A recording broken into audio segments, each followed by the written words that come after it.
So let's have a little tour of the new Sail Training AB ribs.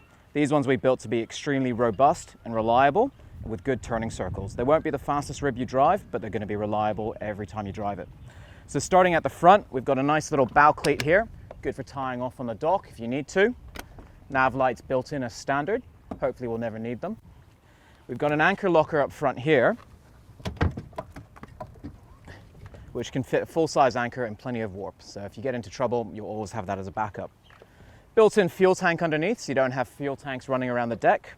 And you've got a gauge on the console to tell you whether your fuel level needs to be topped up or not.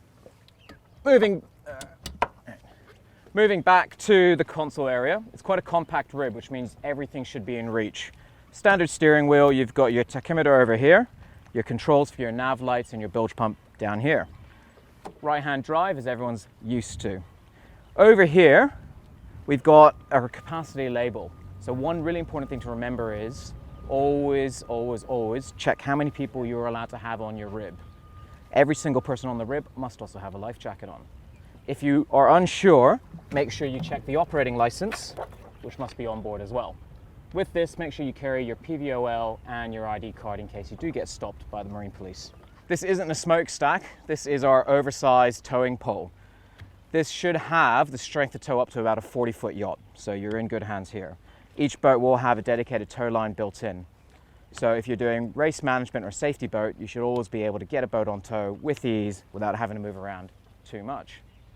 At the back here, we've got built-in cleats into the tubes. Just a reminder, these are not for towing, these are for tying up to the dock. If you tow off this, you will damage the tubes. These tubes are made from Hypalon, which is a much stronger version of rib tubes compared to PVC. So they're very UV resistant, they don't tear easily, they hold their air, they don't leak, and they last longer. If you do get a bit of damage on it, they are quite easy to repair. So hopefully we'll have these ribs for a long time.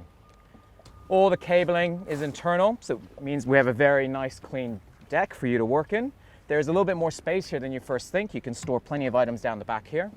And at the back of the boat, we've got standard Yamaha 60. The Yamaha engines have been the backbone of the fleet for many years now. We also have two manual elephant trunks to drain. So if your rib does fill up with water, open this up, drive at about medium speed for a little while, and it should drain out through the holes over there. Make sure you do them back up once you have got all the water out, because otherwise all the water is just going to come back in and you're going to have some very wet feet.